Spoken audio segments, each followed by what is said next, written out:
All right, we bring in our Fox News Medical Aid Team contributors, Dr. Nicole Saphier and Dr. Marc Siegel. I was told by a doctor friend of mine, and he was very, very clear, Dr. Nicole, that he hasn't examined Mitch McConnell, so it's always difficult to make a diagnosis. Certainly, you've got to get inside, you got to get pictures and radiological studies. But there was the report that he had fallen prior to the first incident.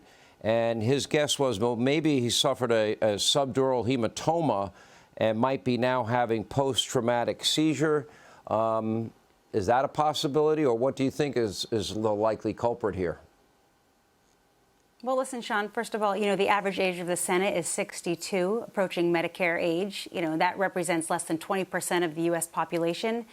And some of the risks that comes with the stagnation of our political class is, having these, cognitive declines. And, it is very sad watching Mitch McConnell, Senator Feinstein, even President Biden, as they are starting to struggle. And whether, watching Mitch McConnell today, I'll be honest, it was very sad as a physician, but also as a human watching him.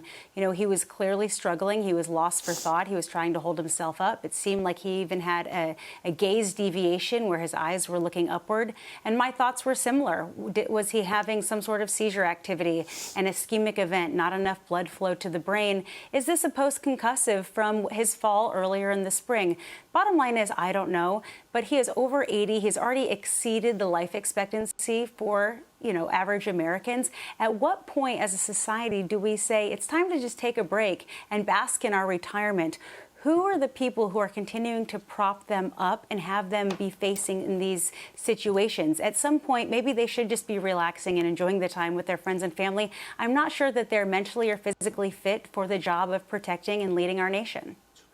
And your take, I saw earlier, Dr. Siegel, that you thought this might be related to Parkinson's.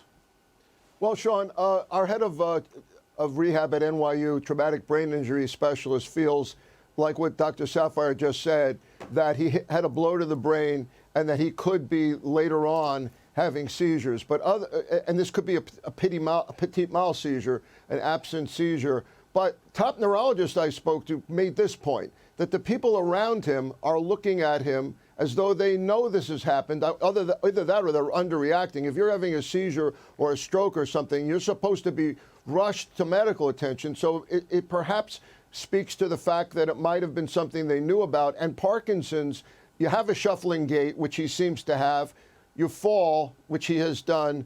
And then you don't always have tremors, but you can have a brain freeze, just like this. He's had repeated brain freezes, literally the word you use, when you just go blank and when you go rigid. So yes, it could be Parkinson. But I want to make one other point.